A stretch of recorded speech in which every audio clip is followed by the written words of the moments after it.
What's going on, gang? It's Anthony back for Inter Worldwide, and don't we have a surprise for you today? Now, in the past, I've been privileged enough to bring you guys some great deals on kits, jackets. It is an absolute pleasure to be able to unbox my first pair of sneakers. replicastore.cc. They've sent me this lovely package here. Now, I only wear Asics for anybody that knows, but you can get anything on here from Nike to Adidas. So for this particular video, we're testing for a few things. First of all, genuine look. Does it look like an authentic product? But second and most importantly, how does it feel? So there it is right there. A beautiful Asics Gel Kayano 14, fresh in the box. Let's try these bad boys on.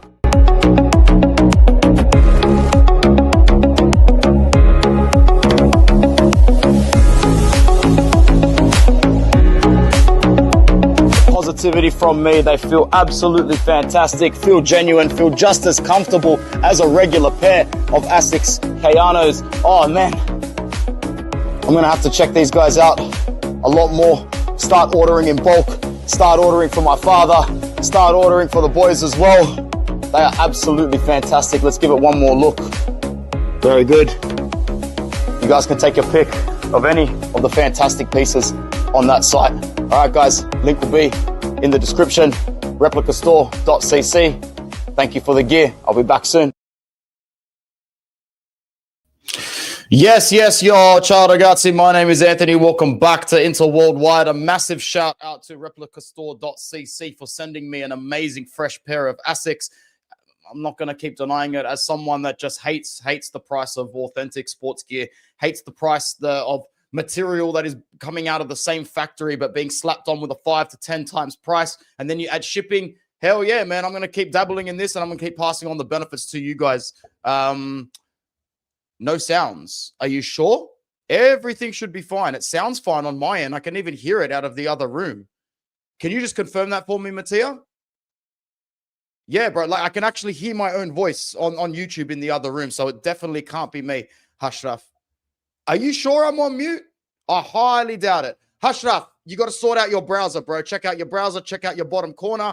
Check out all the elements of your device that are sound orientated, because it's you, my bro. Tis not me, tis you. But yeah, thank you very much for, I will say putting up with the sponsorships and whatnot. But at the end of the day, I'm a very authentic, real person. I started this platform to be real and authentic. Like I said to a couple of boys that messaged me last week about these jerseys, I'm not showing anything on camera that I'm not wearing out in public. What I put on, I wear out. What I get, I wear. You'll never see me promoting a bar of soap with chemicals in it, because I won't use it.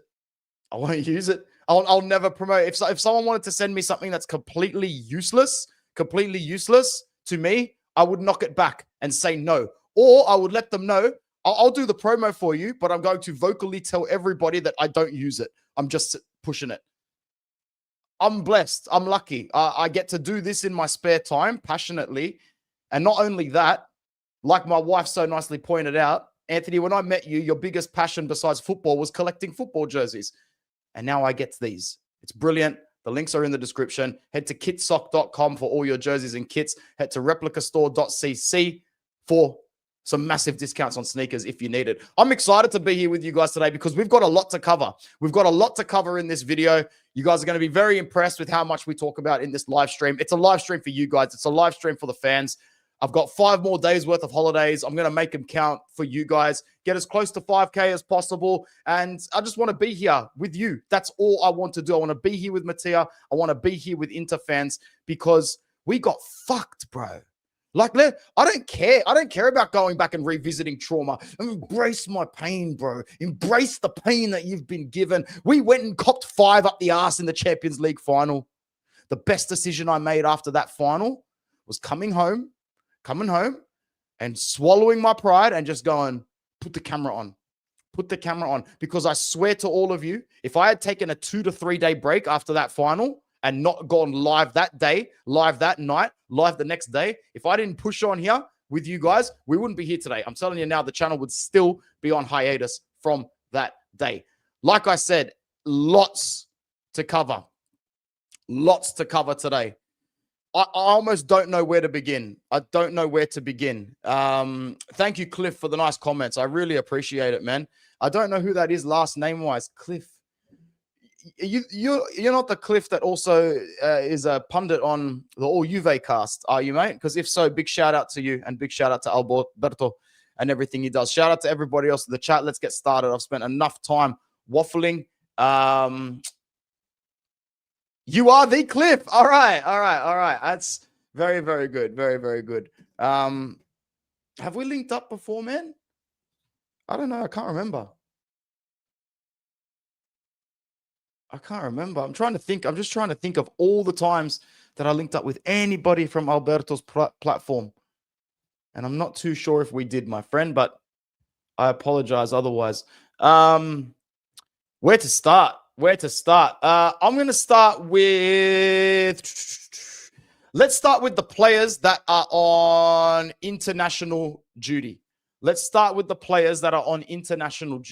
So there is a couple of, about a week and a half starting from today, where a few of our Nerazzurri players are called up for international duty. For Italy, we have Barella, Bastoni, Di Marco, Pio, and Fratesi. Actually, you know what? I might as well just share the screen for y'all. There's 22 people right now on Inter Worldwide. Subscribe if you are new and let me know if you are new. That's the most important thing. I always want to know. Shout out to any channel members that do come in. Shout out to Fusion God. I'm hoping to do some members-only content soon. I know I always promise that. I'm sorry for not fulfilling. But thank you to the members and thank you to everybody that has helped out, because it's the reason why this channel has kept growing. I don't know how Fratesi is selected either with no time. But anyway, Nico, Bastoni, Di Marco, Pio, and...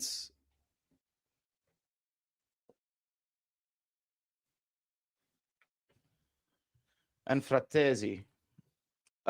For Argentina, it's Lautaro. For Croatia, we have Sucic. We have Denzel Dumfries and Stefan de Vrij traveling for the Netherlands. We have Pierre Zielinski for Poland, Akanji for Switzerland, Hakan for Turkey, and congratulations to Carlos Augusto, who got a call up for the Brazil national team. Very, very much deserved. Very, very much deserved from Carlos Augusto. Big shout out to him. Big shout out to Carlos Augusto. Let's go through that list one more time. So Estonia versus Italy, Saturday, the 11th of October, 8:45 p.m., which means it's probably really early morning, 12th of October. That game is in Tallinn, whereas the game against Israel is in Udine. Italy should get 6 out of 6 points there. They need 6 out of 6 points to at least guarantee that they get second in that group and go through to their playoffs. Argentina play Venezuela in Miami in a friendly, and then another friendly against Puerto Rico in Chicago. Let's truly hope Martinez plays very minimal there. Why the hell would we want him to play in those friendlies? Why the hell would we want our captain, who is bordering on 80% fitness, to take on Venezuela in Miami and Puerto Rico in Chicago in friendlies? Porca miseria, vaffanculo. That's stupid. That's just fucking stupid. Croatia plays World Cup qualifiers in Prague against the Czech Republic and in Varzin against Gibraltar. Croatia's probably going to get 6 out of 6 points there. Best of luck to Sucic, who's probably going to play lots of minutes. Stefan de Vrij and Denzel Dumfries. De Vrij is always a favored player for the Netherlands. They play Malta in Takali, and then they play in Amsterdam against Finland to put this finish in a nice fat spliff. Poland will play a friendly against New Zealand. Well, they're going to spank their ass in Chorzów. What do you know? And then Lithuania versus Poland in a World Cup qualifier in Kaunas. For Akanji, he will take on Sweden in Stockholm and Slovenia in Ljubljana. Hakan will take on Bulgaria in Sofia. And then back home in Turkey against Georgia in Kocaeli. I think that's how you say that. For Carlos Augusto, he will play in Seoul as a friendly against South Korea and also play a friendly against Tokyo. So let's hope that Carlos Augusto and Lautaro Martinez, our South American ones, are the ones, South American boys are the ones that don't play many minutes. I mean, for fuck's sake, like I said, they're bloody friendlies at this point of the year. We don't need this shit. We don't need this shit. We don't need this shit. We don't need this shit. We don't need this shit. Yeah, I'll get to the friendly in a sec. We don't need this shit. Anyway. Not good. Not good. That frustrates me a little bit. Check out the short that I put out on the channel just before this went up. Have a look at this, man. Look at this. Look at this. I can't wait to get out on the streets today and just cop looks. Ask my wife. We couldn't go to the pub the other day. We couldn't go to the pub the other day without people coming up to me randomly going, "Where'd you get that Ronaldinho kit? Where'd you get that Ronaldinho kit?" I said, "Man, the clean kits are coming. This is beautiful. This is one of the best feeling ones that I've gotten so far. I mean, I think I'm starting to develop a fetish for Viper Player Edition kits for this price, because the idea of paying $250 plus another $50 in shipping is disgusting. That's an entire, that's half of an electricity bill. That's a water bill. Why would you swap utilities for fabric in this economy unless you're rich? I'm not rich. I swear to God. It is what it is. Next topic of conversation for today. The the news has come out that, and I'm only reading this on Football Italia. I haven't read it through that deeply, so let's actually go through it together. We've got news coming out that the friendly against Atletico Madrid was actually originally, by the way, it's from kitsock.com. Head to kitsock.com, up in the corner, right there. You will like it. Apparently, the friendly that was scheduled against Atletico Mattia was actually originally scheduled against the side that we beat in the Champions League semi-final, Barcelona. This is coming out on Football Italia, obviously not the original source. Inter's upcoming friendly against Atletico Madrid on the 10th of October in Libya was reportedly initially scheduled to take place against Barcelona, according to Le Interesta. I don't know how reliable of a source this is. The Nerazzurri were first expected to face Yamal and company in what would have been a glamorous rewind of last season's final. This looks like the biggest bullshit I have read today. It's only 8:55 in the morning. I'm on school holidays, meaning I'll encounter the general public in my southwest Sydney area of Macarthur, Campbelltown. So I'm guaranteed to hear more bullshit today. But this definitely looks like bullshit. This definitely looks like bullshit. Via Tutto Mercato Web, that whilst there's no official explanation for why the Barcelona match was scrapped, the friendly against Atletico still promises to be interesting. The game will serve as a useful tune-up before the Nerazzurri's tough post-game fixtures. I call bullshit on the whole lot there. The friendly itself looks like a massive pain in the ass. Inter versus Atletico. It will take place on Saturday, the 11th of October. So this Saturday coming at 3 a.m. There will be no chance in hell that I watch this game. We play them in the Champions League on the 27th of October, which is even more bizarre. Even more bizarre. I hope that Christian Chivu'S is smart enough to just tell the boys this is a free hit. It's a free hit because you can't give away anything tactically. You can't give away anything tactically whatsoever. Good comment here from Anthony Fleur. And if Bonnie continues to play like he did against Cremonese, I think he can replace Marcus Thuram if he sells Thuram after the season. Yeah, great comment. I just felt like wrapping it just then. This is where I'm at the moment. I'm in a position within this club where there are players on this team that need to be sold soon. They need to be sold soon.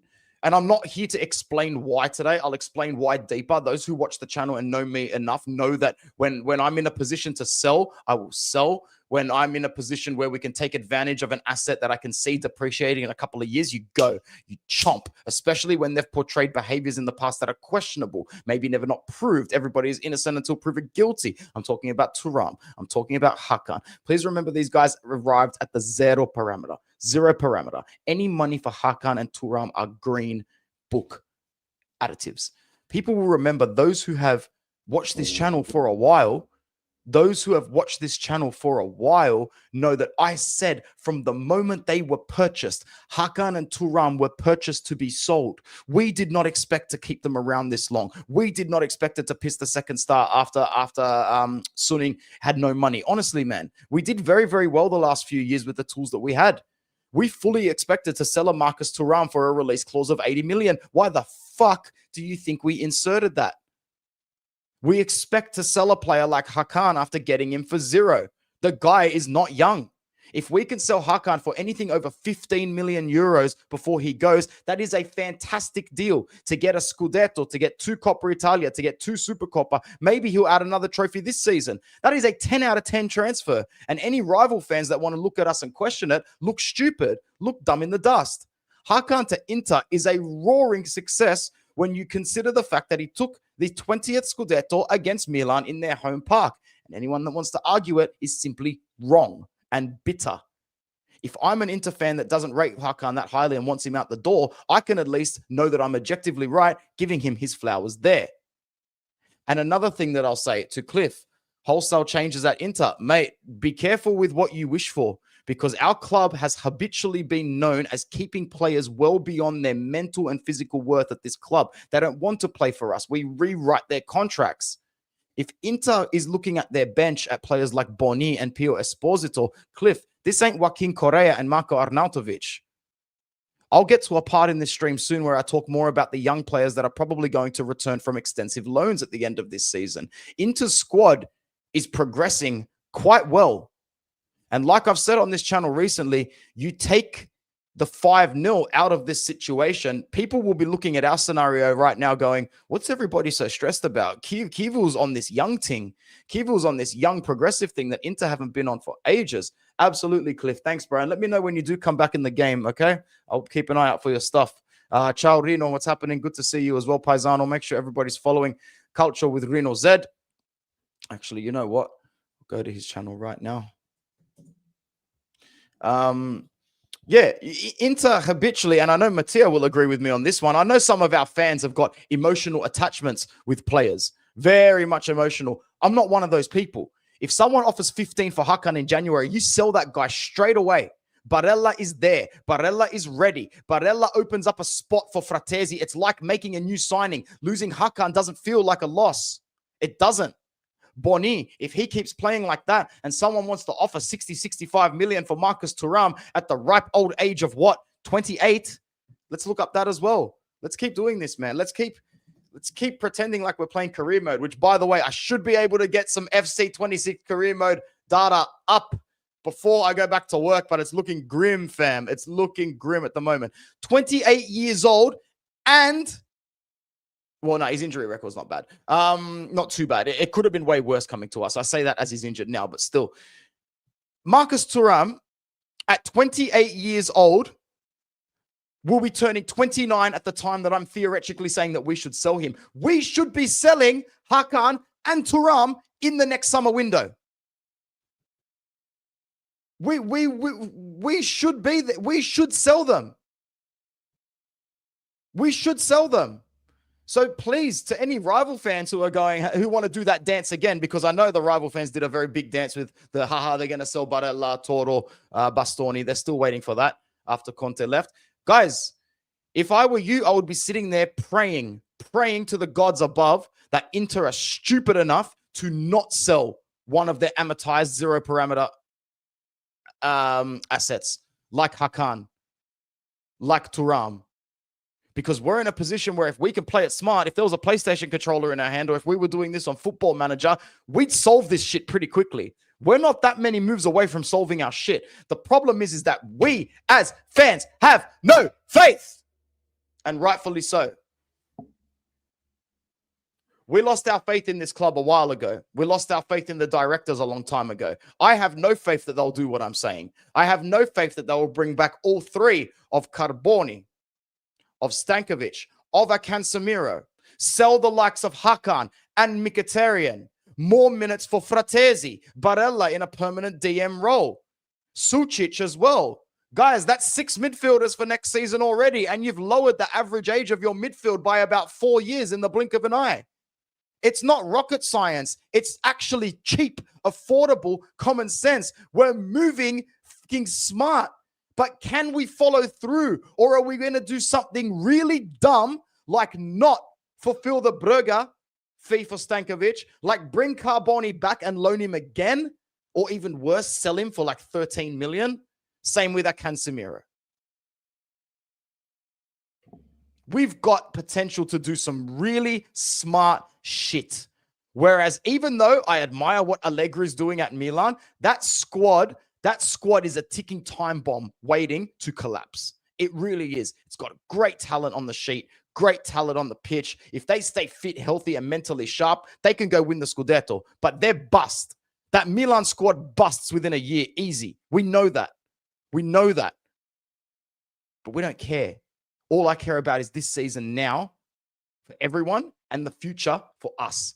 And right now, this season, Milan is to fear because we don't do smart things, Mattia. We don't do smart things. I know what I'm saying is the right thing to do. End of this season, let's just say hypothetically Inter does not win the Scudetto. but we finish second or we finish third, you know, we've made top 4 by match day 30, match day 31. It's sealed. We make the round of 16 or the quarterfinals in the Champions League, the Coppa Italia final. Let's just say, in theory, I'm not saying we're winning anything because that's stupid after the season we had last year. No Inter fan should say that. Any Inter fan that says we're winning something this season, ma vaffanculo, man. You're fucking stupid. You don't get to say it. You don't get to say it. But what we can say is that we can get to the end of this season. I feel like I'm talking directly to Mattia, but everyone knows. If we can get to the end of this season, we can say one thing that we might be able to take from it. It's the stuff that we're getting excited about now. Chivu'S got them playing. Maybe we can get to the quarterfinals in the Champions League and go out to a side that we know is better than us, but we fucking fight them hard. Maybe we get to match day 34, 35, still mathematically in a Scudetto race. Boys, if Chivu'S gets within 3 games of a Scudetto this season, if he can get us to a Coppa Italia final, it shows that he's putting the grit in this side to try and attain to win something. Imagine he wins the Super Coppa. I'm starting to outline the positive variables that will get us to the end of this season going, Chivu'S all right, man. Chivu'S can take this team forward. He's a young manager. He's ballsy. He's got the team drilled, and we can move forward. The only thing that needs to be done now is bring the youngsters back. And it makes sense. We've got the manager for it now. This ain't no Inzaghi. This ain't no Conte. This ain't no Mourinho. Stankovic, Casemiro, Carboni, Boni, Pio. That's a young team, man. That's a young team.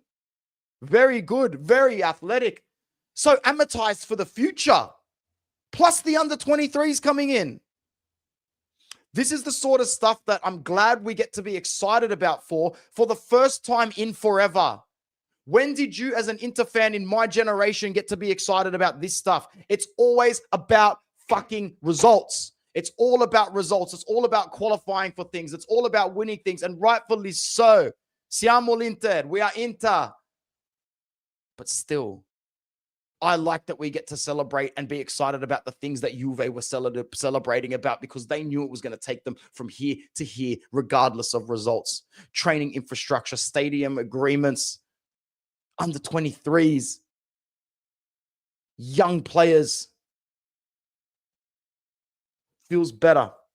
If I can just touch on this for one more second before we move on. You get to the end of this season showing that you can compete, showing that you can go to the end. I want to see Barella next season as the starting DM. I want Bastoni with a really good young centre-back or another centre-back next to him, and Akanji in that side. I want us to redeem Akanji straight away. I want Dumfries to stay. Hell, Di Marco can stay as well. Barella as the DM. More minutes for Fratesi. More minutes for Sucic. Casemiro, Stankovic, and Carboni all rotating in that midfield. Obviously, they all have different roles. Some are more attacking than others. Boni, Pio. We don't need both Toro and Thuram next season. We really don't, man. We really don't. We can cash in on one, but it would have to be for the right price, and we're not going to cash in on our captain. We know that. Anyway, I got sidetracked, but I was excited. I was excited by that. So, you know, what was I going to do? Oh, yeah.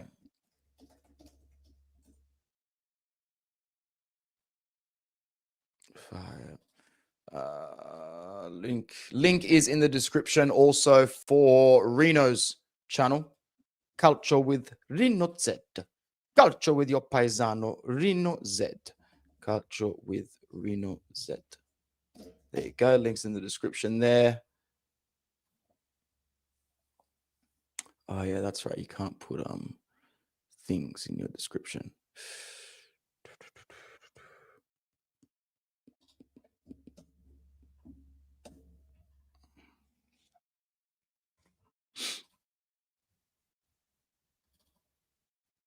All right, let's get to our next topic. It's been a good stream so far. There's 42 people here right now, so like the video, subscribe if you are new as well. What else can we talk about? What else is on the top of my head? Actually, we'll go to some comments first before we go to the next one. Franco, it's good to see you, bro. It's good to see you. Yeah, like Mattia said, after the Champions League final, we're happy with everyone to leave but Bastoni, except not Barella anymore, because we found him again in that role. We found him again in that role, and we need that. We need that. Franco says, love this new positive vibes coming from you, bro. I was feeling so bad during the summer about Inter. I speak to like 2 or 3 Francos. I forget sometimes if you're the same one from WhatsApp.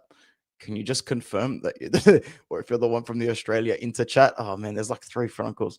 I do think I know which one this is though. But I know you were feeling awful. I know you were feeling absolutely awful. As someone that was always so positive, I know it's hard to take that turn, Franco. It really is hard to take that turn. And yes, beautiful, beautiful. Of course, I'm speaking to the right one. It's hard to take that turn as a positive fan, bro, because Inter did show us for the first half of last season what we thought it was capable of. But, we said it. We said it a lot on this channel, and Uncle Sharma as well. He said it a lot last season. We were just waiting to get out of second gear. We never pulled the handbrake. We never once pulled the handbrake. We waited until moments in the Champions League against Barcelona to pull the handbrake. That's it. That's it. 2 games all season. 2 games all season where we took the throttle off and went, fuck, we have to go for it, hell for leather. We didn't do that in any other game. Any other game, because we didn't beat Juve, we didn't beat Milan, we didn't beat Napoli. Nah. All right. Cool. I'll keep an eye out for your content tonight, Reno. Yido says, I fear next season, Dumfries in his last year. He never actually signed the contract extension, did he? Denzel Dumfries contract. Denzel Dumfries' contract with Inter runs until June 2028. He signed the contract extension in November last year. Guys, no need to fear for Denzel Dumfries. If he leaves, it will be on max value. Max value, Yiro. So don't worry. Don't worry. My guy, what a legend. I don't have any. I ran out not yesterday, the day before, because it was grand final day in Sydney, watching the NRL grand final. And yesterday I was faced with one of those calls where I did want a beer, but I was literally only going to go out for beer. Should I go out for beer or just stay here? And I stayed here because sometimes when you just go out for beer, it's not a smart move. It's too much drinking. It's drinking by association. You're like, let me make up a reason to go and drink. It's also 9 o'clock in the morning. But you know what, W? It's good to know that if you and I ever bumped heads, there would be beers involved. Because only a beer drinker suggests that I drink a beer at 9 o'clock in the morning. And best believe it, if there was a beer in the fridge, that's all the encouragement that I would need to grab a beer. Oh, man, how good is the taste of a cold beer? How good. Does not discriminate any time of the day. Anyway, I'm not trying to show off my degeneracy here for y'all. We will go to a Kitsock ad very soon. Anthony LaFleur says we were able to get 40 million for Malik Tor in the summer. How'd you do that? And replace him with Devinta as a replacement for less than half, might I add. It's all about replacing well. Absolutely. You replace him for what, 20? 19 and a half? 20? Maybe a tiny bit more. I don't know. 48 people on Inter Worldwide right now. Like the video, subscribe if you are new. No, I'm not going to that. Don't I find it coincidental that Ozilio joined in 2011 and the banter era started? Well, no, because there's a lot of factors that contribute there. He effed up every Mercato, Bar Sarpatini, and Marotta's reigns. Bro, like I said, Ozilio was a bum pre-Beppe. He'll be a bum post-Beppe when he leaves. Ozilio can accredit all of his success to the one and only Beppe M's. BM's baby mama. Pepe Marotta. If you guys show some fight this season, then sell and replace well, Inter can have a really good future ahead. Thank you very much. That's coming from a Milan fan. I'm not stupid. I am pessimistic, but I know that if Inter was to do exactly what I'm saying that they should do, I feel like I'm speaking on an angle. That's a bit better. Yeah, I wasn't paranoid. I was a little bit on an angle.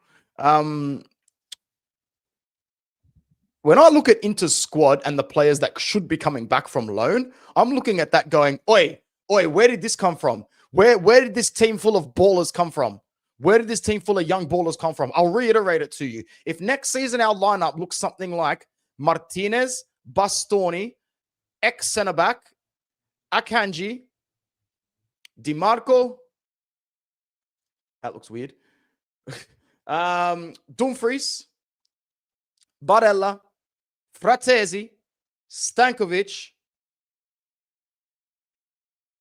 DeMarco, Lautaro, Boni. You've already got Pio on the bench. You get some money for Hakan. You get some money for Thuram. You let Mkhitaryan go. You cover some wage gap for Damian. You cover some wage gap for Acerbi. Guys, we will be in a position to strike hard. To strike hard. But, alas, will we do it, Mattia? Probably not. Probably not. Something will go wrong. Something really bad will go wrong. But yeah, I didn't expect to be in a position where we're a couple of left PlayStation moves away from having a real baller-like squad that can be amortized hard and resold for profit. A lot of our success that we were coasting on in the last few years under Inzaghi was with a grain of aging salt when you look at our squad going, fuck, it's so important that we keep collecting these coppers, that we keep fighting for Scudetti, that we at least win one, that we go to the European big stage. It's so important to maintain that now because this squad is beyond its peak. Half of this squad has got to go year in, year out. The players on the bench are old. The players on the pitch are old. Inter and Milan will remain in the same stadium. I know we are broke, but I thought they had more money. They don't have money either. They just like to pretend they've got money. At least we know we're broken. We walk around saying it.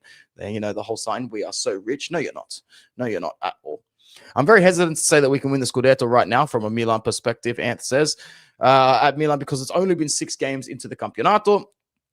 But it's clear as day that Allegri has improved our defense and the midfield. I think we can challenge at the very least. Good call. And we didn't beat Juve this season too. Roma and Napoli coming up. Huge games for us. 5 W's is great, but the opposition was weak, honestly. Good point. If Inter comes out of Roma and Napoli with 4 points, we'll be here going, not bad, not bad, not bad. But we can't lose because we've already lost 2 games this season. So now we're in a position where we can't lose. If we had beat Juve or if we had beat Udinese, we could sit here and go, 3 out of 6 isn't a disaster. It's not good, but it's a disaster. 4 out of 6 would be great. 6 out of 6 would be galactic. But now, because of our 2 losses, we're sitting here going, 3 is unacceptable. 4 is okay, acceptable. 6 is great. We need 6. We need 6. We need 6. We need 6. We need 6. Jerry Cardinale doesn't have the money to build its own stadium. Jerry Cardinale doesn't have a set of balls on him. Yeah, the main favorite this season, Anthony Lafleur, because of an experienced coach and no Champions League peak cheat mode. Yeah, Perisic for 6 months in January. Who says no? You see, this is what's going to be part of the problem moving forward. No, I'm just kidding. I wouldn't say no to that either. Why doesn't Mickey get as much praise as Modric is doing? For a couple of reasons. A, Modric is better. Modric is better. That's why. B, I'm just going to come out and say this. Everyone in the world loves a cute little Milan story when it comes out. Milan stories are fucking glazed by the media compared to Inter ones. I'm just calling a spade here. When Milan does something, all the Juventini that have got nothing good to say about themselves and their club because they're too busy hanging shit on Inter for being better at the time will back Milan hell for leather. Where do you think all those memes and photos came out of the Milan fan and the Juve fan pashing and making out with each other? Trust me. The world will glaze Milan, including Juve. Nobody glazes us. Nobody. So believe that. Mkhitaryan also is at a point in his career where you need to appreciate him for all the reasons that players don't get appreciated for. Workhorse, right positioning, great leadership when he's talking on the pitch as well. But because of his age, his finishing sucks. His finishing is awful. I'm at that stage now where I would bench him. I'm a big Mickey fan. I'm a staunch Mickey fan. I'm one of the biggest Mkhitaryan fans you'll ever meet. Hell, bro, bring back Edin Dzeko from Fiorentina. But no. Because Modric is much better, but Mickey is really underrated by Inter fans. Very unfairly treated, you know? You know, his name's not Mkhitaryanio. He's not 25. He hasn't got a lot of tattoos. Doesn't do social media. Doesn't dance cool. Yeah. Doesn't throw up gang signs. Sorry, Mickey. You're just not loved. That's true. That with Allegri at the helm and no Champions League at all does help. Only you and Sharma praise Mickey. Italian YouTubers hate him. He's not an attractive player. Why? You know, and it's stupid. People don't like a lot of football players for the wrong reasons, man. There will be a time soon, if it's not happening already, Halida, my brother, thanks for coming to the channel. This is what I'm trying to say. Players like Eden Dzeko, players like Damian, players like Mkhitaryan, players like Ashley Young, and I'm just mentioning the Inter ones. There will be a conversation in 3 or 4 years' time about the dying breed of footballers that just aren't around anymore. Miroslav Klozas, Giorgio Chiellinis, like old school players that actually like football, that like the sport, that fell in love with the sport. They're gone, bro. Now there's just employees.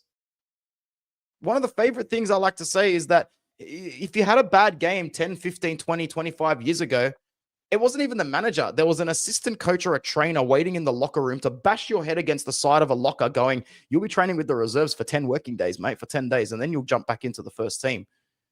Now you have a shit game. You sit on your chair, you get out your phone, you scroll and go, oh, damn, there's like 171 girls that want to me tonight, all within a 2-kilometer radius. I have a mansion. I have 4 cars. I have a private chef. I have a jacuzzi. I have $500 bottles of wine and whiskey at my house. You know what? I don't really care that we drop points tonight. The human brain isn't that complicated to understand, which is why I always say psychology in sport counts for 49%. People think it counts for jack shit or just a little bit. People think, oh, you need to have a strong mentality. Oh, it counts. Mate, it doesn't just count. It's 49% of the ball game. It's 49% of any sport. Physicality, important. Psychology, just as important. And we are in a generation of footballers, a generation of athletes. Their psychology is not there, bro. The mental fortitude is not there. The resilience, the anxiety and arousal balance of the psychology in sport is not there. Thank you very much for the positive comment. Milan, Juve, a derby of love. Both love each other too much to beat each other. 100%, bro. Absolutely ridiculous. What's up, Massimo? Another channel member coming into the house. Big up the channel members. I'll try and do some more member content soon. Also, it's a good time to announce member giveaway. Next member giveaway is going to be very, very soon. I've actually got a kit in the closet that I want to give away. There's a couple of items. There's an Inter-Worldwide shirt and an extra large home kit for this season. So I'll do a video very soon, hopefully this week or next week, with those 2 shirts, Inter-Worldwide one and a home kit for this season. Sorry if the size isn't for you, but you can still cop it, give it as a gift, keep it. I really don't care. Sorry, I can't change the sizing. I've just got some extra items in there and I want to give them to you guys. Okay. Ciao, Giuseppe La Rocca. Benvenuti. Benvenuti to the channel. Iscriviti if you want to. Iscriviti? Fuck, my Italian's awful. Yeah, welcome to one of the worst second generation Italians that you've ever met. Second generation Italian Australians you've ever met in terms of language. But welcome to the channel, man. And yeah, we do some decent things here. Make sure you check out the Uncle Sharma channel as well, Giuseppe.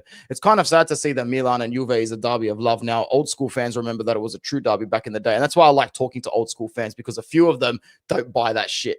They don't buy that sort of, bullshit love story. There's no way my uncle, my Zio, when I speak to him, will want anything to do with that side. Anything to do with them whatsoever. My Zio, my uncle would still probably be the type from a generation that would still say, I don't hate Inter.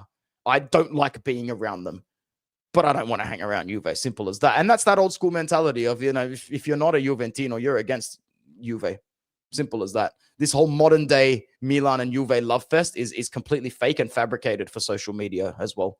I'm frustrated that we didn't put our chances away versus Juve when we had the opportunity. Anas said, why do I feel like we will face Juve in the UCL this season? Hey, man, I do not want that whatsoever. I do not like facing those two sides in Europe, because the idea of going out to them is painful. The idea of beating them is ecstasy. Those players are only hated if they're for playing every match. They should be used smartly, like Conte used Ashley Young. Ashley Young benched plenty. He benched Biraghi. He benched Lazzaro. Look, I don't think Mkhitaryan's being overplayed that much. I really don't think, because I think alternatively, we didn't have as many options. But pulling DM status for Barella really does open it up a bit more. Exactly right. I never want to face them either because they find a way to beat us. This stream is going exactly the way I wanted it to. Why? Because we're 45 minutes in. I've still got about 7 things to talk about. I knew this was going to be a good one. I wanted to do this for you guys today. I wanted to do this stream and just really show that we can do this on Inter Worldwide. We could pull out a 2-hour stream just talking about Inter out of our ass. And with 54 of you here, this is fantastic. Long time Interisti. I can't say your name, but I'm going to give it a go. Is the T silent? It's not Talalakan. It's Talakan. I'm going to go with Talakan. Talakan. Is your name Talakan? Did I say that right? Talakan Mundus. Long time Interisti, the old Milan and Juve games were fire. Not anymore. Exactly, because it's lost its fire. Because to be honest, both of their clubs lost their fire in the last decade. They did. I know Milan's got that Ibra Scudetto, but we have been the ones. We are the team. We have been the team. We've coughed up the major honors ourselves. We screwed that up, but we have been the team. Ciao, mio fratello. Ciao, my day one brother. I hope you're doing well at this time, which would be like what? Late evening for you, like about 11 p.m., 11:30. Uncle Sharma in the house. Thank you very much for your support. As always, we are not too far away from 5K, which is making me very, very happy. As I've mentioned before, a big reason why it's a little bit important to me is not because of the numbers. 5,000 is the same as 4,499. But when the channel was unfortunately demonetized, we had 5,010 to be exactly 5,010 subscribers. So we are very, very close to getting all of those back. And that's all that counts to me. It's a bit of a mental motivational strategy to keep pushing forward. Now we can move on to another topic of the day.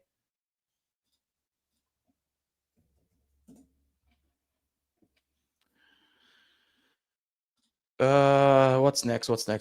All right, cool. I want to do this. Let's do this one. Let's talk a little bit more about this situation on our hands here.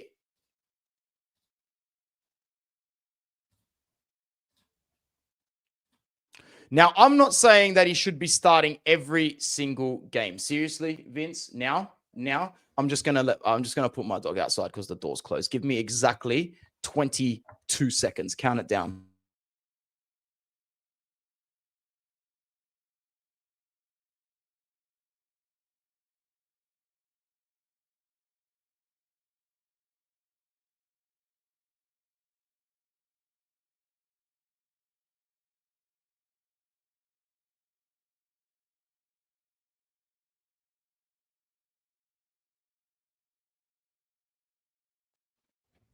Oh, damn, you guys actually counted it down.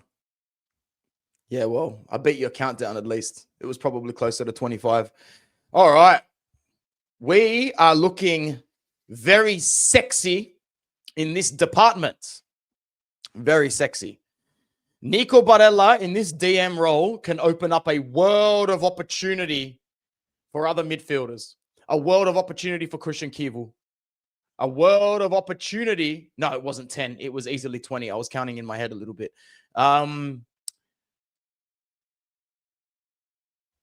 It could easily open things up for the manager, and it could open up waves for the rest of Nico's career because he is burnt out in that box-to-box right side-handed role, which I still believe he's the best in the world at. By handing him this new role, Chivu could really be turning him into a playmaker. And just think about like the way he disposed that player in midfield. This guy in front of a defensive line could be absolutely brutal in front of a defensive line. His energy, his dynamism, his energy. We are so fucking back, Mattia, bro. We are so back. I'll show you how fucking back we are.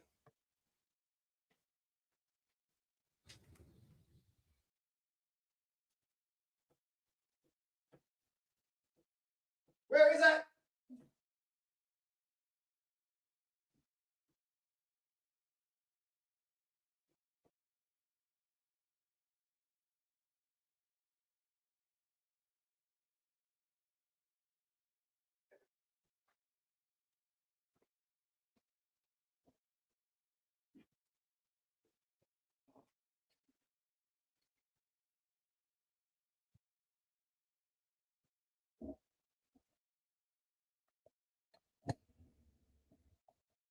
This is unintentionally going to work, isn't it? I didn't plan for this. Nah, it's not going to fit in the frame. That's all right. I thought I was about to have a little bit of fun there. Guys, it's not even propaganda. It's just facts. We are back. And you have no idea how long we're going to be back for. Nico Barella is going to be the starting regista for Inter for the next 5 years. 5 years. You are going to see him at DM. 5 years of me saying he's the best player of all time. 5 years of me saying he's better than Diego Maradona. 5 years.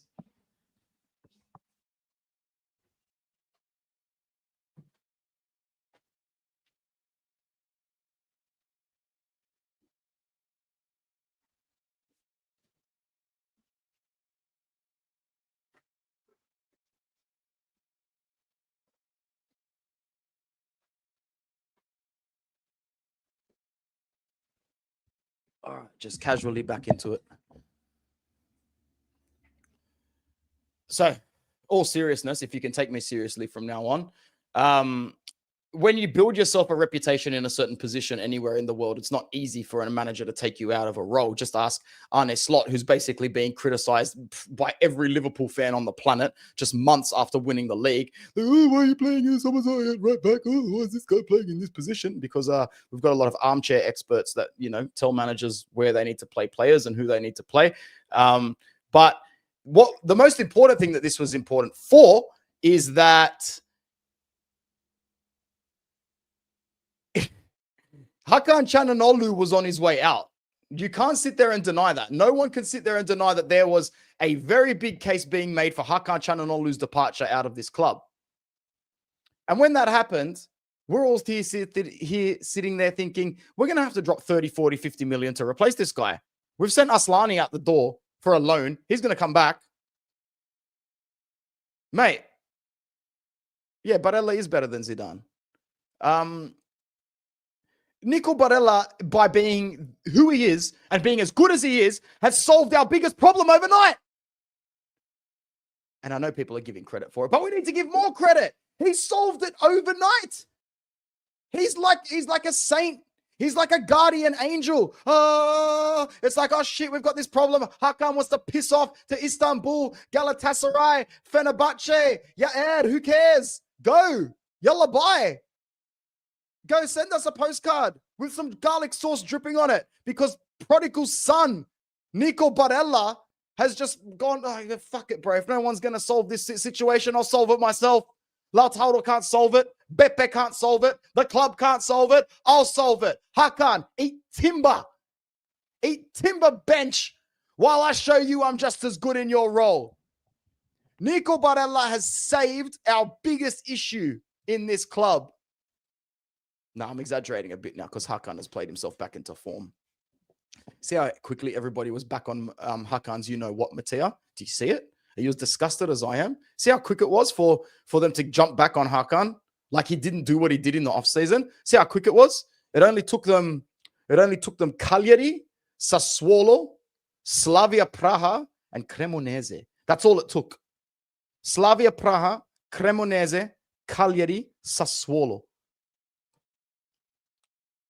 That's all it took. Oh, yeah, and a couple of goals against Juve. But anyway, Barella is the best. He's the best player in the world. Good for him. He played that new role perfectly. And long may it continue. Long may it continue. Long may he keep having games in that role where Hakan can be benched. And we just keep saying, look, it's not even a matter of if, it is a matter of when we mutually decide to part ways with Hakan Çalhanoğlu. No one's holding anybody to ransom. No one's taking trips overseas and posting photos on any beach. We will hold those cards. Not because of how good we are as a selling club, not for Auxilio, not for Beppe, not for anybody but Nico Barella. Is that enough propaganda for one day? I think so. Kitsock.com.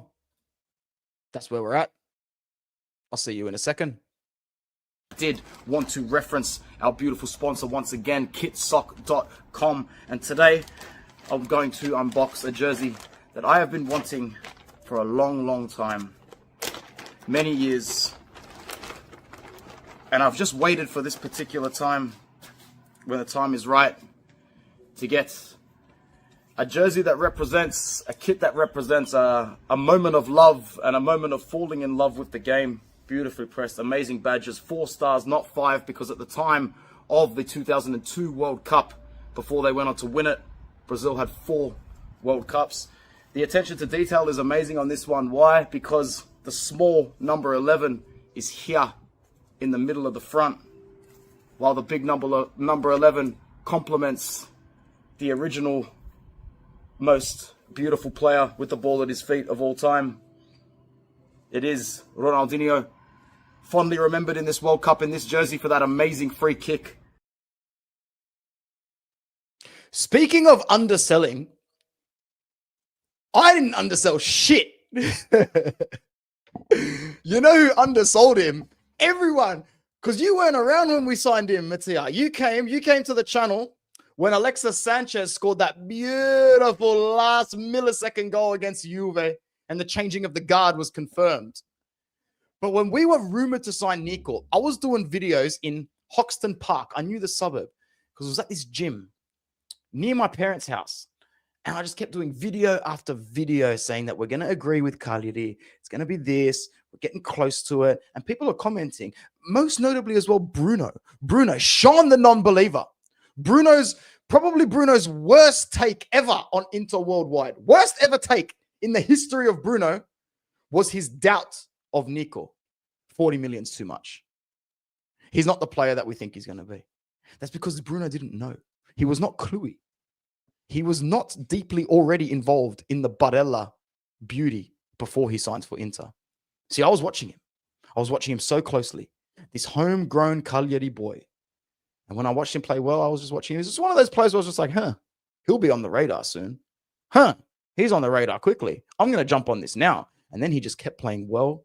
And the rumors started. And then it came out that he was an Inter fan. And I just went, man, just drop all your money on this guy. Because when we announced that Conte was coming in, I thought, this is exactly the guy that we need. This is going to be the perfect player. This is everything. This is 101% of Inter combined into this signing. And I'm really glad that we had that Suning backing then, because we probably would have dropped the ball if it was a year later, because Roma came in with 40 mil as well. Nico said, I'll wait for Inter. Fast forward a year and a half, we wouldn't have landed him, bro. And that would have been done. And he would have just signed for somebody else. How much airtime has he occupied in this stream? Forza Inter has landed. You know what? I'm just giving you my Barella propaganda. If you rewind the stream by 10 minutes, you'll literally see me wearing his jersey backwards on camera. So make sure you watch it. Thanks to the 55 people that are here. It's been a great stream so far. We've been going for 1 hour exactly, and there's still a lot more to talk about. Today's stream was for you guys. It was for you guys. I love each and every one of you. Thank you for keeping me a happy Inter fan. Thank you to Inter Worldwide for keeping me a happy Inter fan. When we first got Nico, Mazzio said he would be one of the best players in the world. He knew. How much do you love Barella? Yes. All right, next one. Big topic of conversation for me. I was going to talk about it myself, but then Football Italia released an article on it yesterday, and I thought, you know what? Let's just share that one with the gang. Stankovic is reserved for Inter for the future cost of 25 million, which in this market is a BARGAIN. Run it back again, a bargain. It's a bargain. 25 million is pocket change, and this is going to be one hell of an asset, man. One hell of an asset. I'll just say one thing right now, because I'm 99% sure we will not do this. But if we drop this, if we fuck this up, if for whatever reason there's a bad clause or something bad happens to this, I will take a hiatus, because this is right on our plate. Right on our plate. Just celebrated his 20th birthday in August and came through the Inter Youth Academy, where he was working with his brother Philip and father Dejan. I do not think we're going to bomb this one. Mattia, we've got one. We've got another one. Another homegrown hero. Another Serb for us. Serb it up. Serb it raw. Serb it cooked. We are back, baby. Serbia FC is back, Mattia.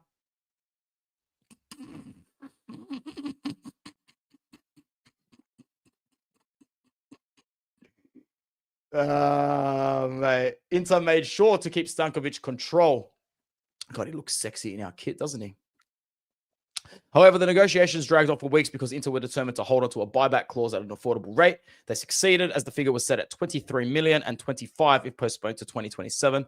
According to L'Interista, the club is already planning to activate that clause and bring Stankovic back to come for the summer of 2027. He's already made steps forward as this week he received his first seat. Oh, God, he got called up to the senior team. Man, Mattia, he is moving. This guy is going to have a career equal to or better than his father. Bro, was Dejan making waves at 19, 20 the way his son was? Interesting. Very interesting, actually. It is a recipe for success. I know that for a fact. We know that for a fact. Alexander is going to be great. He's going to be absolutely great. Look, at the end of the day, his attacking attributes are not as good as his father's. He's definitely more of a...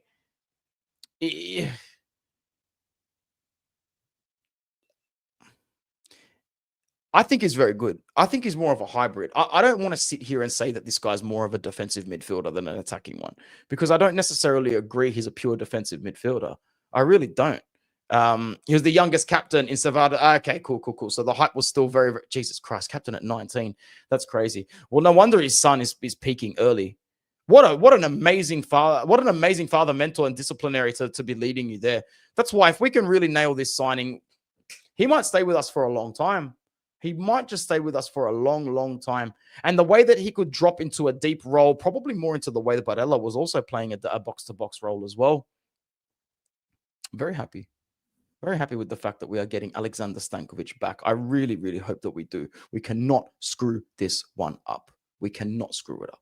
We cannot screw it up. I refuse to believe that we will screw this up. Let me know in the comments below how excited you would be to see him come back. Yeah, we only pocketed 9.5 mil from his selling, but the clause, it would have been the buyback clause that really pushed his current value down in order to facilitate that transfer properly. So well done in inserting that clause, because if we did not insert that clause, we would have been in a lot of trouble. Next topic of conversation is Pio Esposito. Slightly unnecessary hype. His agent came out today to the media and said, can we just tone it down a little bit? Let's tone it down a little bit. Now, I personally don't think we're hyping him up unnecessarily that much. We're just saying he's good. We're just saying he's good enough. Are we not allowed to be excited for a young player that's going to get minutes under a young player? See, this is exactly what the fucking problem is with Italy. This is exactly the problem with these stupid Italians, with their stupid media and their stupid rules. I hate Italy sometimes, man. They're so fucking arrogant with the way that they portray themselves, bro. They honestly think their shit doesn't stink, and they're coasting on achievements from decades and centuries ago. Modern day Italia is nothing to be flexed about, and the media as well. So the media has come out today that said his agent, Mario Giuffredi, made it clear that the level of hype has started to exceed what is healthy for a developing player. He has said, we need to stop the media clamor around Pio. You are creating atomic expectations on a boy who has just started his career. He went on to explain that Esposito's development must be treated with patience. It is being treated with patience.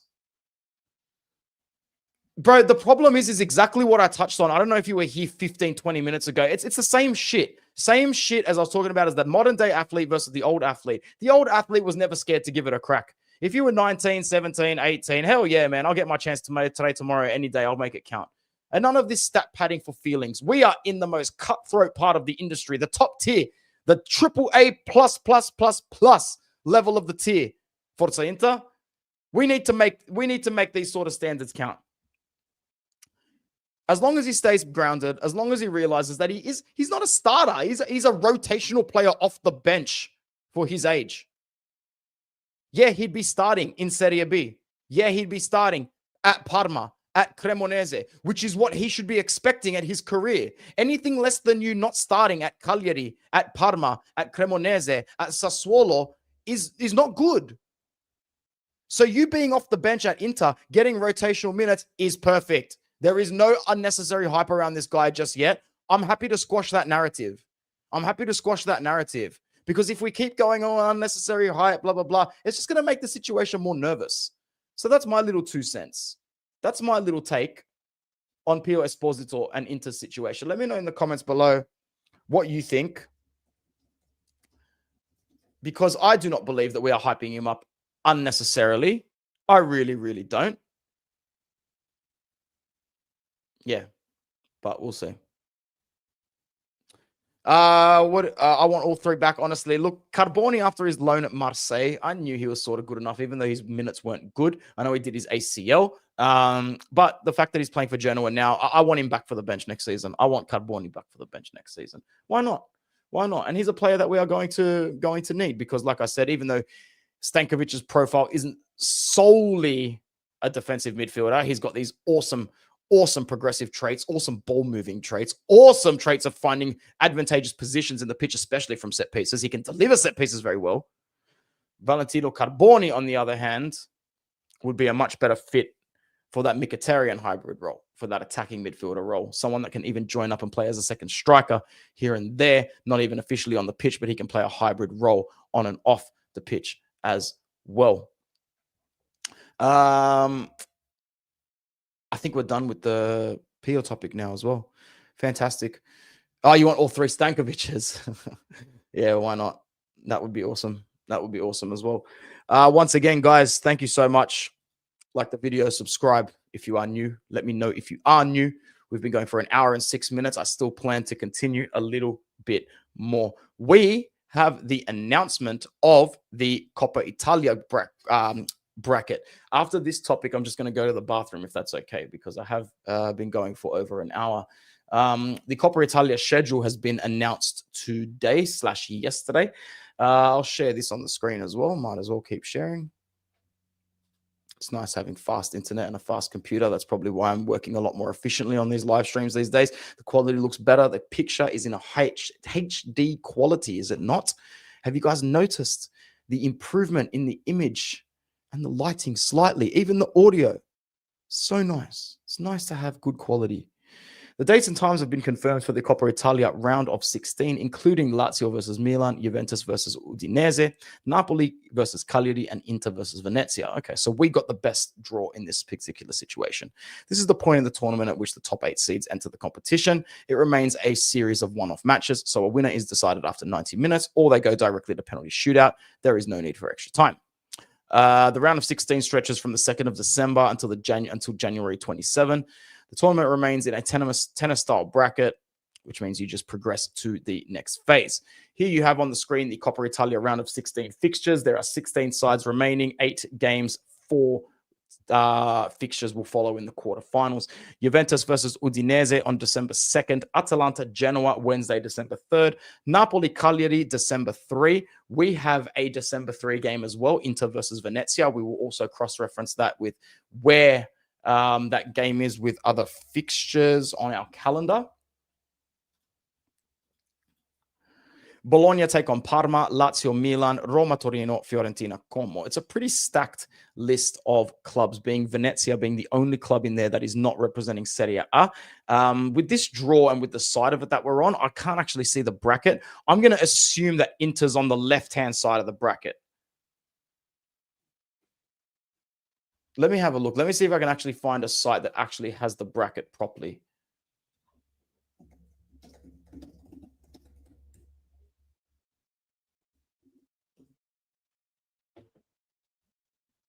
I think I might have even shared this at one point recently, but it would have been a few weeks ago before. Yeah, here we go. So the bracket basically suggests that we're on the right-hand side of the grid. The left-hand side of the grid possesses Bologna versus Parma, Lazio, Milan, Udinese, Juve, Genoa, Atalanta. Mattia's right. We finally copped the easier side of the Coppa draw. We usually cop the more difficult side. There is 64 people on Inter Worldwide right now, which is actually awesome. Like the video, subscribe if you're new. I don't see why we shouldn't get at least like 20 likes, 30 likes on this video. I don't usually keep track of likes. Let's actually check it out. See how many we've got going at the moment.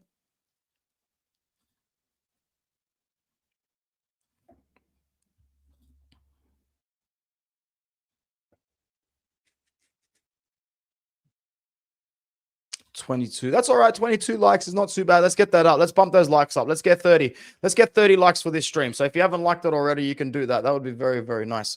What do we got here?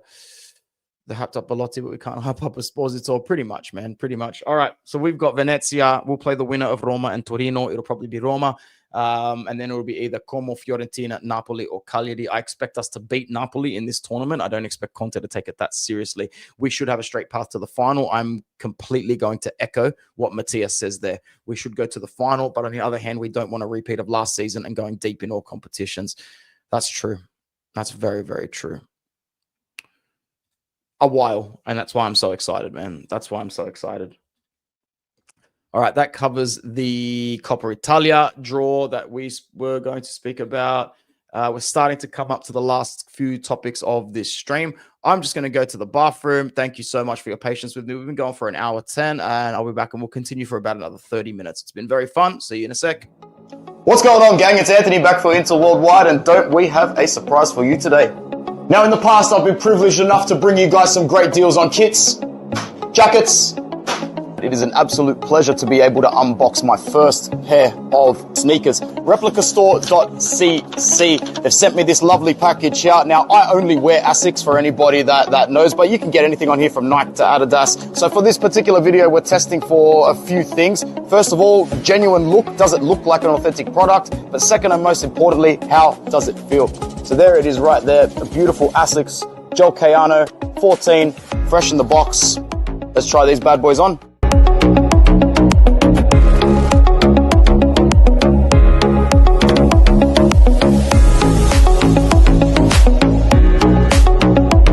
Positivity from me. They feel absolutely fantastic, feel genuine, feel just as comfortable as a regular pair of Asics Kayanos. Oh man, I'm gonna have to check these guys out a lot more. Start ordering in bulk, start ordering for my father, start ordering for the boys as well. They are absolutely fantastic. Let's give it one more look. Very good. You guys can take your pick of any of the fantastic pieces on that site. All right, guys, link will be in the description, replicastore.cc. Thank you for the gear. I'll be back soon. Let's move on to another very positive topic of conversation, one that, you know, promotes that longevity factor, promotes that feel-good factor that we've got as fans at the moment. It's the under-23s. Now, the inclusion of the under-23s was reason enough to be excited, but if you guys haven't stayed on top of the results, I feel a little bit sorry for you. Guys, start getting amongst the positivity. It's impossible for me to tune into under-23s games, but it's just going really, really well for the boys at the moment. I just think it's very important to acknowledge that. Whoops, my bad. Yeah, they are, Massimo. They're quite good, man. Message me on WhatsApp and I'll talk to you there about it, bro. Just keep messaging me and I'll talk to you there. Anybody else that wants my number on WhatsApp, you can always reach out to me so you can talk to me about the gear that I'm promoting, the jerseys, the jackets, the shoes.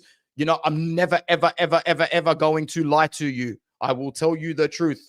As somebody who is in this to get the right things, the right gear, I want it's for you to have the right gear as well. It would be really stupid of me not to.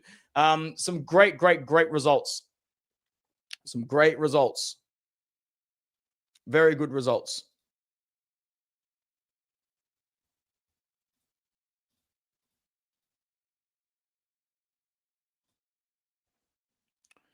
So a draw with Novara and Pro Patria on match day 1 and 2. An unfortunate defeat on match day 4. Why do they have got match day 4 there? That's stupid.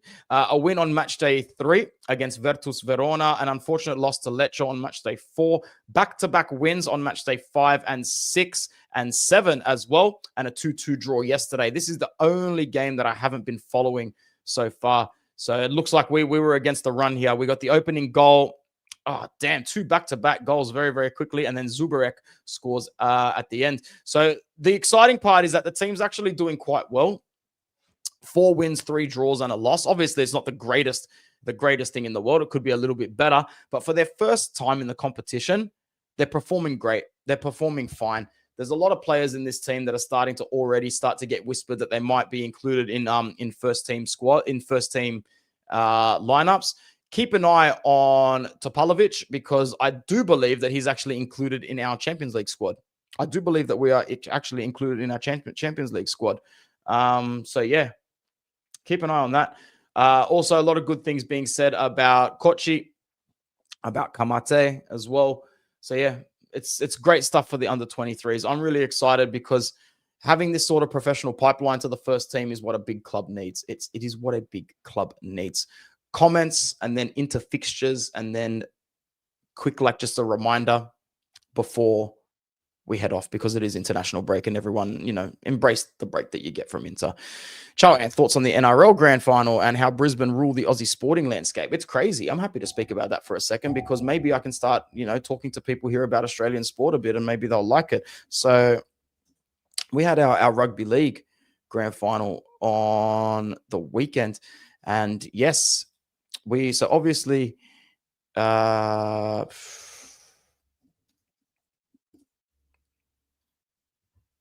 even show people properly on here.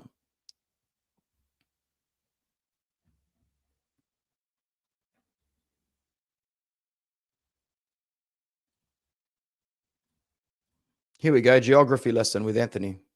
You can see my traits as a teacher. Here you can see the state of Queensland. I live here in New South Wales, most popular state in Australia. Here's where I live, Sydney, right on the coastal harbour. If you go up the coastal harbour, the first or second major city in Queensland up here is Brisbane. So it's still a coastal city. It's on the right-hand side of Australia, on the obviously the east coast, on the east-hand side. It's in the big state of Queensland, but it's very, very close to the border of New South Wales. We currently have the teams in Brisbane are now our champions for National Rugby League, National Women's Rugby League, and Australian Football League, AFL. So they are dominating the Australian sporting landscape at the moment, and it's crazy. I can't remember the last time one team or one code was so overrepresented. So overrepresented. Like, it's actually nuts. It's nuts that the Brisbane Broncos, every single one of them.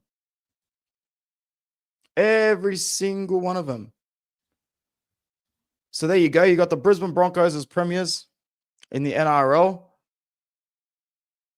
Yeah, Geelong were awful in that final. Geelong were awful. I always find it ironic and funny that, like, when a team that's not from Melbourne wins the AFL grand final, and a team that's not from Sydney wins the NRL grand final in the same season, it's a little bit embarrassing.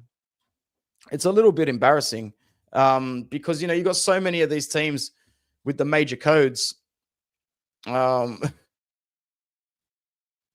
there's the Brisbane women's team celebrating their grand final 3 hours before the men's team won it. And Melbourne were favourites. And to be fair, Massimo, I like the Melbourne Storm. I know a lot of people don't like them, especially if you're in Sydney. You're like, oh, we hate Melbourne. Man, I've been a big fan of Melbourne for a long time. Why? Because I'm actually very cluey about how they applied psychology in sport 12 to 13 years ago. Craig Bellamy and his team are very smart. They're smart for a reason. There's a reason why they are so successful. They were the first ones to get psychology implemented properly into their club, the Resilience Project. Go look it up. It's actually a fantastic story to have. And then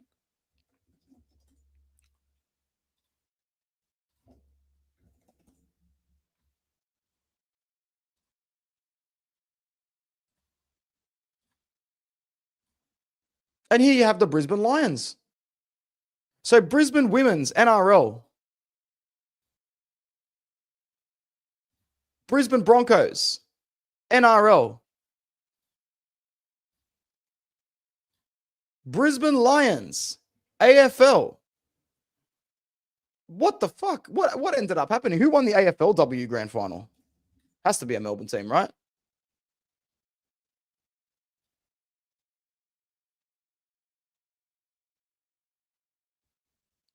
Can't even find it.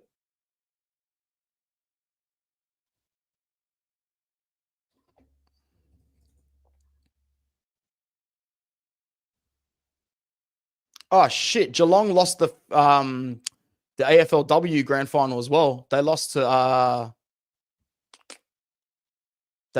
Carlton. Yeah, but there you go. Brisbane Lions, AFL champions. Brisbane Broncos, NRL women's champions. Brisbane Broncos, NRL champions. I mean, I guess it's a good time for me to have an investment property in Brisbane, especially since Brisbane is hosting the goddamn Olympics in 6 years. Yo, Brisbane, proper taking it to Sydney. Proper taking it to Sydney. Am I watching the A-League this season? I struggle to watch the A-League. I definitely follow results. But it's a struggle for me to watch games on the weekend. Because the kickoff's not this weekend, coming next weekend, right? Like the weekend of the 16th and 17th. Who do you support, Massimo? As much as I like the fact that there's an A-League team, 9 minutes from my house. I live, literally a 10-minute drive from Campbelltown Sports Stadium, from MacArthur Bulls. Victory looking strong. You're in the cheers. Oh, you're in the Victory cheer squad. Yeah. Well, there you go. You probably hate the fact that I'm a Sydney FC fan, but I'm not a hardcore fan, man. I used to go to a fair few games, just when I had a little bit more time. And then when I lived with my parents, I was a little bit closer. I could travel a little bit more. I will usually go to maybe 3 or 4 MacArthur games a season. 2 of those are always Sydney FC fixtures. But if there's a decent game at MacArthur, I might head down there. In terms of other things, Massimo, I don't really follow anything besides the results, just for me to stay on top of results. And like usual, Melbourne Victory will look pretty good. Because my mates, fucking fair play. You're like, what, 18 years old? So that's the best thing to do. Best thing to do when you're young is to go to sport. If you're going to spend time with your boys, go and spend it at a sports game. Have a drink or two, or not. Get yourself a meat pie. Do something fun. Do something practical. Do something that you actually enjoy. Quick roundup for Serie A from our end. Obviously, it's Tuesday today. I will be back with Zona Culture, if not tomorrow, on Thursday, with a couple of the panel as well. Hopefully, Adam and Armando can join. Chicho might be in there as well. He joined us last time. It was so good to have him on.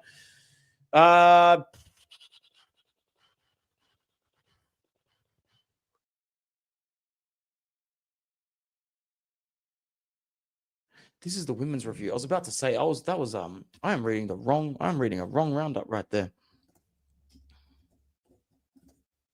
So I'll cover this obviously a little bit more on Zona Culture. There's 60 of you here right now still, which is actually incredibile. I really, really like that. I really like that a lot. We've been going for almost an hour and a half, so show your love, show your support, and we'll just get this done.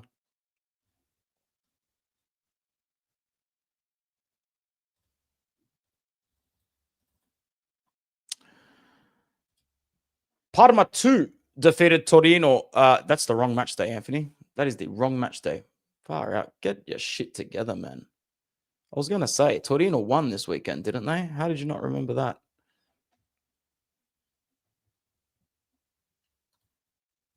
What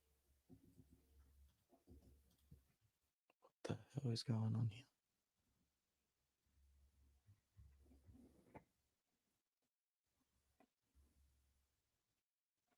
Sorry, guys. I'm just having some technical issues. Give me a sec.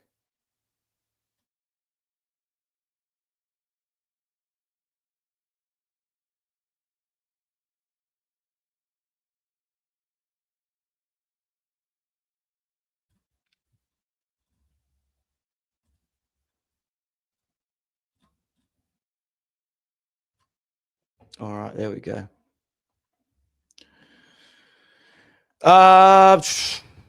Verona 0, Sassuolo 1 in a game where Pinamonti scored the only goal. He missed the penalty. It rebounded straight towards him. Thank you, Mattia, for reminding everyone to like the video. I watched those highlights as well. Pretty interesting highlights if you want to go and check them out. Disappointing result, I would say, from Parma to lose 1-0 at home to Lecce. Very good goal from Sotil in the first half. Parma tried very hard to pepper back in the second, but they couldn't get the goal, and that's a very good result for Lecce because if I'm not mistaken, that might have been their first win of the season. Can't be 100% sure about that. Torino were able to claw their way back to a 3-2 lead.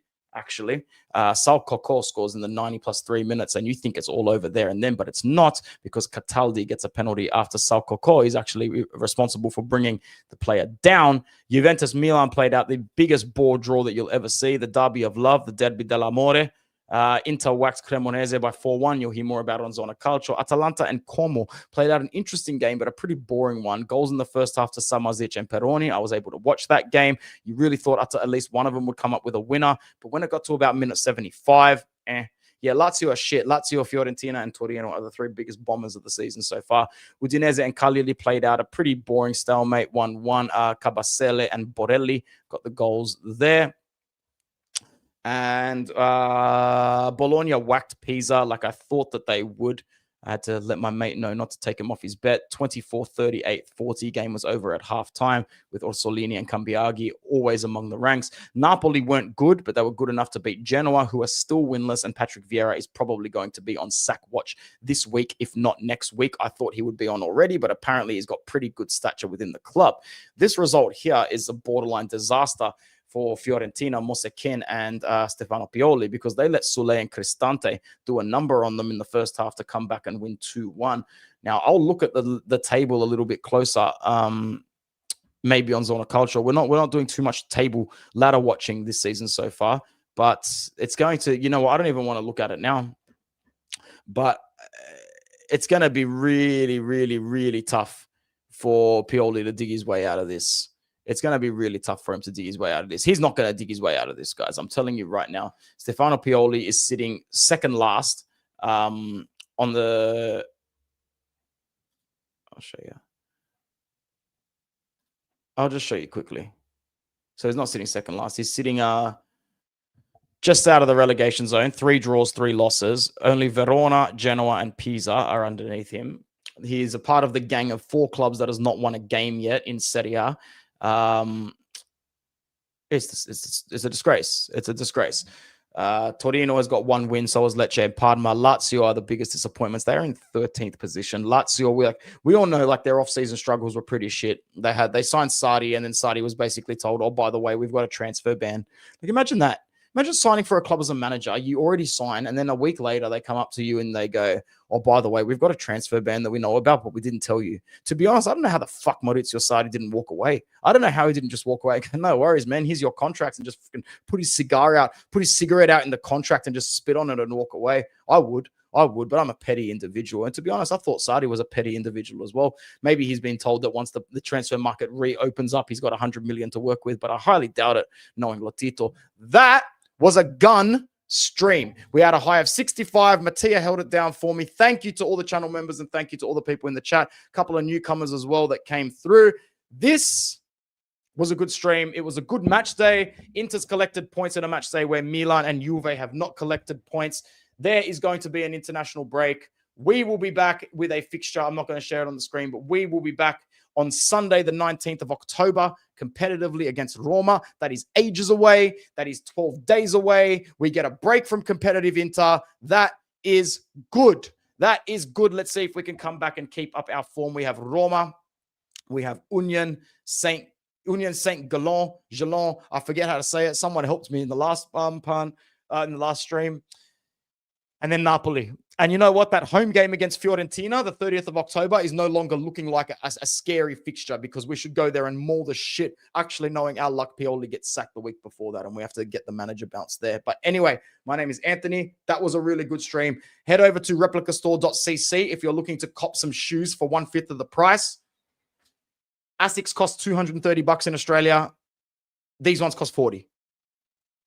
They're good. They don't feel 150% the same. They feel 85% the same. You make your call. You make your call. Are you someone like me that can forsake the 15 to 20% to save yourself 80%? Or are you not like me? Forza Inter Worldwide, chat.